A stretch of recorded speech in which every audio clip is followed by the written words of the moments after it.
तो लैंग्वेज को लेकर के अब हम लोग आपस में लड़ाई शुरू कर चुके हैं। तमिलनाडु के सीएम एम.के. स्टालिन के एक डिसीजन से लग रहा है कि जो लैंग्वेज को लेकर वॉर चल रहा है between central government and Tamil Nadu government अब जल्दी थमने वाला नहीं है। नमस्कार, मैं हूं कैलाश और स्वागत है आपका कैलाश की कक्षा में। और आज इस वीडियो में हम यही जानेंगे कि आखिर तमिलनाडु गवर्नमेंट ऐसा कौन सा डिसीजन लिया है जो केंद्र और तमिलनाडु सरकार के बीच भाषा को लेकर चल रहे विवाद में एक घी में आग डालने जैसा काम कर दिया है। सुर्खियों में देखिए क्यों है, हर जगह आप देखेंगे पिछले 1 डेढ़ दिनों से सब जगह में तमिलनाडु गवर्नमेंट रिप्लेस रूपी सिंबल को तमिलनाडु गवर्नमेंट ने क्या किया है, चेंज किया है। क्या है वो मुद्दा, इसी पे हम लोग आज बात करने वाले हैं।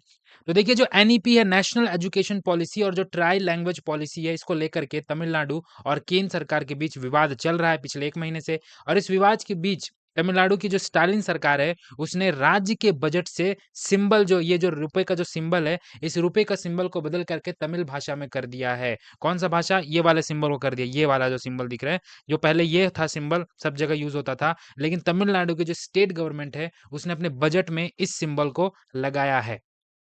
डीएमके की सरकार ने, और एमके स्टालिन यहाँ के सीएम हैं, सरकार ने जो 25-26 2025-26 का बजट है, उसमें इस सिंबल के जगह पे अभी जो मैंने दिखाया है, इस सिंबल का इस्तेमाल किया है, जिससे एक नया विवाद खड़ा हो चुका है। केंद्र सरकार और तमिलनाडु सरकार के बीच हिंदी को लेकर पिछले महीने भर से विवाद चल रहा है। केंद्र सरकार नई शिक्षा नीति के तहत ट्राई लैंग्वेज पॉलिसी लागू करने कह रही है। इसमें हिंदी, इंग्लिश के अलावा स्थानीय जो लोकल लैंग्वेज है, उसको शामिल करना चाह रही है। वहीं तमिलनाडु सरकार जो हिंदी के खिलाफ है। बीजेपी ने इस पर नाराजगी जताते हुए स्टालिन को स्टूपिड कहा है। तो केंद्रीय वित्त मंत्री ने पूछा कि 2010 में जब सिंबल बना था तो इसका विरोध क्यों नहीं किया डीएमके ने।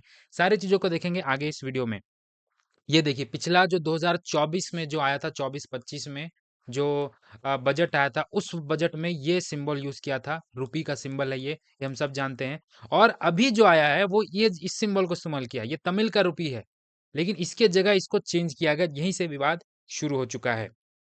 देखिए जैसे डॉलर का सिंबल है, येन का सिंबल है जापान का, ब्रिटिश का पाउंड है, यूरो है, उसी तरीके से इंडियन रुपी है जिसे 2010 में अडॉप्ट किया गया था, हमारा सिंबल है रुपी का। पूरा मामला क्या है जो मैंने अभी पिछले स्लाइड में बताया, ये वही बातें यहाँ पर भी लिखी गई है कि जो सिंबल है इसके जगह में बजट में एक नया सिंबल को यहाँ पर उन्होंने इस्तेमाल किया है।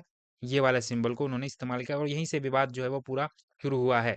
इस विवाद के बीच जो के अन्नामलई है, उन्होंने एक ट्वीट किया है और एक बहुत अच्छा ट्वीट किया है। उन्होंने बताया है कि 2025-26 replace the rupee symbol design by a Tamilian. जो आपने जो डिजाइन को चेंज किया है, र को, ये जो रुपी वाला जो चेंज किया है, ये एक तमिलियन ने बनाया है, जिनका नाम था Thiru Uday Kumar, who design the symbol is a son of a former DMK MLA. यानी ये जो व्यक्ति हैं, एक तो तमिलियन है और डीएमके एमएलए के ही बेटे हैं, ये अन्नामलाई ने कहा है, जो कि प्रदेश का बीजेपी के अध्यक्ष है, भाजपा तमिलनाडु अध्यक्ष के अन्नामलाई ने ट्वीट करके स्टालिन को स्टूपिड कहा है। उन्होंने कहा कि र सिंबल, जो रुपी का जो सिंबल है, उसको तमिलनाडु के रहने वाले थिरु उदय कुमार ने डिजाइन किया है। वो पूर्व डीएमके के पूर्व विधायक है और तमिल द्वारा डिजाइन किए गए रुपए के प्रतीक को पूरे भारत ने अपनाया था, लेकिन डीएमके सरकार ने राज्य बजट में इसे हटाकर मूर्खता का प्रति परिचय दिया हुआ है। और इस पर जो डी उदय कुमार है, उन्होंने भी कहा है never expected such a debate. उनको भी ऐसा लगा रहता नहीं था कि इस तरह का डिबेट जो होगा वो इसमें इस चीज के लिए होगा, रुपी के सिंबल के लिए होगा। ये वो व्यक्ति है जिन्होंने डिजाइन किया हुआ है रुपी को, डी उदय कुमार धर्मलिंगम है इनका पूरा नाम। He is an Indian academic and designer noted for design of Indian rupee. He design was selected from the among 5 shortlisted symbols. आपको पता होगा कि एक ओपन कंपटीशन आयोजित हुआ था जिसमें से 5 जो है वो शॉर्टलिस्ट किया गया था। उन 5 में से इनका डिजाइन को क्या किया गया है, ये अडॉप्ट किया गया था। इस डिजाइन को ही उन्होंने लिया था। According to the Kumar, the design is based on the Indian tricolour पे ये बेस्ड, इन्होंने कहा था। ये 2019 तक ये आईआईटी गुवाहाटी में जो डिपार्टमेंट ऑफ डिजाइन है उसके हेड थे, असम में। लेकिन ये इनकी जो पढ़ाई हुई है वो आईआईटी बॉम्बे से हुई है। आईआईटी बॉम्बे से ये पढ़े हैं, बट 2019 तक ये जो काम कर रहे थे department of design eight IIT Guwahati, Assam. तो 2010 में ये रुपए का चिन्ह मिला था। देवनागरी लिपि का जो र है और लैटिन का जो लेटर है आर को मिला करके बनाया गया था, और उसमें बीच में एक वर्टिकल लाइन भी है, बीच में एक वर्टिकल लाइन भी है। ये रेखा हमारे राष्ट्र ध्वज और बराबरी के चिन्ह को प्रतिबिंबित करती है। भारत सरकार ने 15 जुलाई 2010 को इस चिन्ह को अपनाया था। डेट भी आप याद कर सकते हैं, 15 जुलाई 2010, 15th जुलाई 2010 को ये लिया गया था। आईआईटी मुंबई के पोस्ट ग्रेजुएट रह चुके छात्र उदय कुमार ने चिन्ह को बनाया था और उदय कुमार को आरबीआई ने, क्योंकि कंपटीशन हुआ था उसमें वो विजय हासिल हुए थे, इसलिए 2.5 लाख रुपए भी दिया गया था। 2.5 लाख रुपए की इनामी राशि भी दी गई थी। इस बीच केंद्रीय वित्त मंत्री जी ने क्या कहा है? उन्होंने भी एक्स पर पोस्ट किया। उन्होंने लिखा कि अगर डीएमके इस सिंबल से समस्या है तो उसने 2010 में इसका विरोध क्यों नहीं किया जब इसे अपनाया गया था? सही बात है। उस समय डीएमके यूपीए की सरकार का हिस्सा थी और इसका डिजाइन डीएमके के ही पूर्व विधायक के बेटे ने तैयार किया, जो कि के अन्नामलाई ने भी पोस्ट करके बताया। डीएमके ने न केवल राष्ट्र प्रतीक को खारिज किए रही है, बल्कि तमिल के जो युवा के जो रचनात्मक योगदान है उसका भी एक तरीके से अपमान कर रही है। रुपए का जो सिंबल है ये एक इंटरनेशनल लेवल पर अच्छी तरह पहचाना जाता है। आज भी Indonesia, Maldives, Mauritius, Nepal, Seychelles सहित कई देश ऑफिशियली इसका यूज करते हैं। मतलब ऑफिशियली रुपया या इसी जैसे नाम के करेंसी का आमतौर पर इस्तेमाल करते हैं। सभी निर्वाचित जो प्रतिनिधि हैं, अधिकारी हमारे राष्ट्र की संप्रभुता, अखंडता को बनाए रखने के लिए संविधान की शपथ लेते हैं।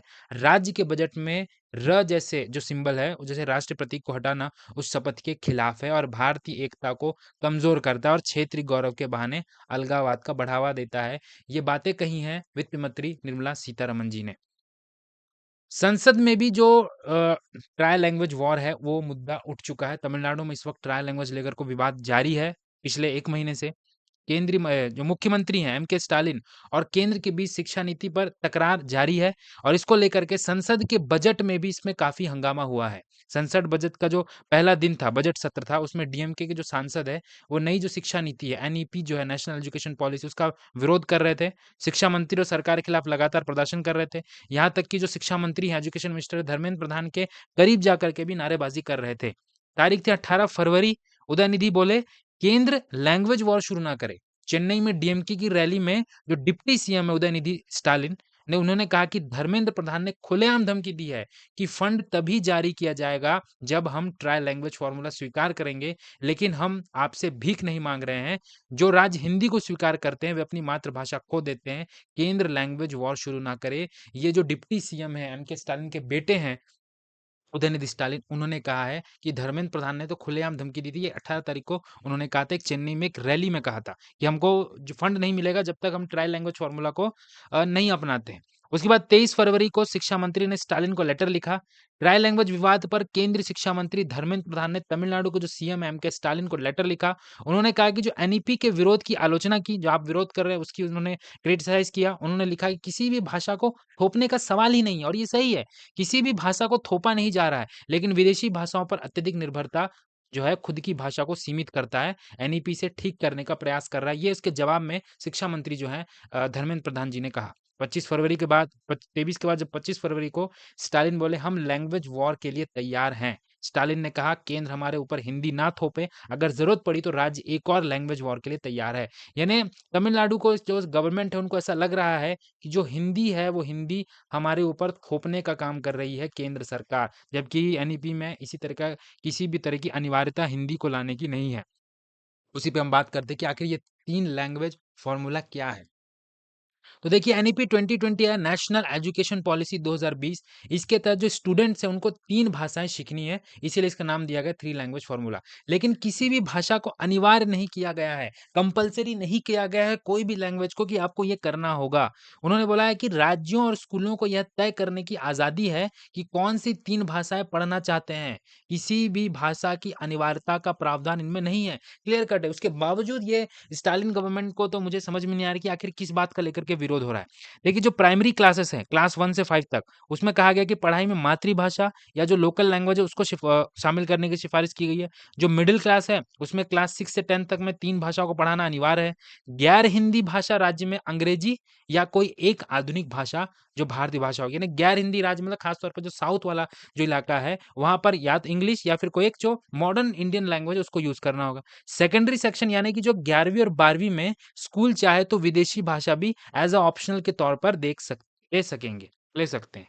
और देखिए गैर हिंदी भाषी राज्यों में हिंदी दूसरी भाषा 5वीं और जहाँ संभव हो 8वीं तक ही क्लासेस की पढ़ाई मातृभाषा स्थानीय क्षेत्रीय भाषा में करने पर जोर है। वहीं गैर हिंदी भाषा राज्यों में हिंदी दूसरी भाषा के रूप में पढ़ाई जा सकती है। साथ ही जैसे हिंदी भाषी राज्यों में जो सेकंड लैंग्वेज होगा, जैसे खास तौर पे यूपी कहें, एमपी कहें, तो वहाँ पे कोई और जो सेकंड लैंग्वेज होगा, जैसे तमिल, बंगाली, तेलुगु ये सब पढ़ाया जा सकता है। कोई भी ऑप्शन दिया गया है। कॉन्स्टिट्यूशन की बात करूँ तो कॉन्स्टिट्यूशन का जो शेड्यूल 8वां है, जो 8th शेड्यूल है, उसमें 22 लैंग्वेज है और 22 में 1 लैंग्वेज तमिल भी है। लेकिन जो आईएनआर है, आईएनआर इंडियन नेशनल रूपीज़, हम जब स्टैंडर्ड प्रैक्टिस की बात करें, स्टैंडर्ड जब हम प्रैक्टिस की बात करें, तो हम वहाँ पर जो है वो रूपी को प्रतीक के रूप में यूज़ करते हैं। ये वाला जो प्रतीक है, इसको हम यूज़ कर रहे हैं और ये आया है देवनागरी अक्षर से, र से।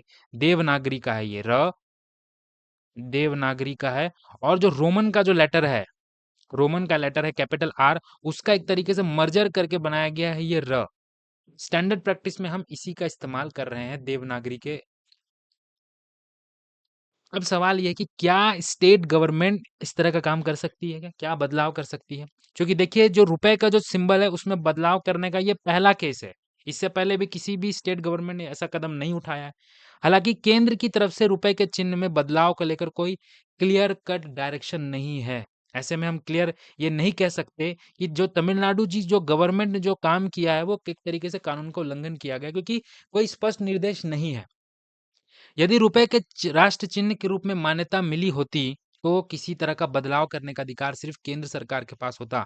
यहाँ मैं बात कर रहा हूँ राष्ट्रीय चिन्ह की, नेशनल सिंबल की बात कर रहा हूँ। तो जो राष्ट्र चिन्ह की सूची में रुपए का चिन्ह नहीं है, ये जो सिंबल है ये नेशनल सिंबल नहीं है।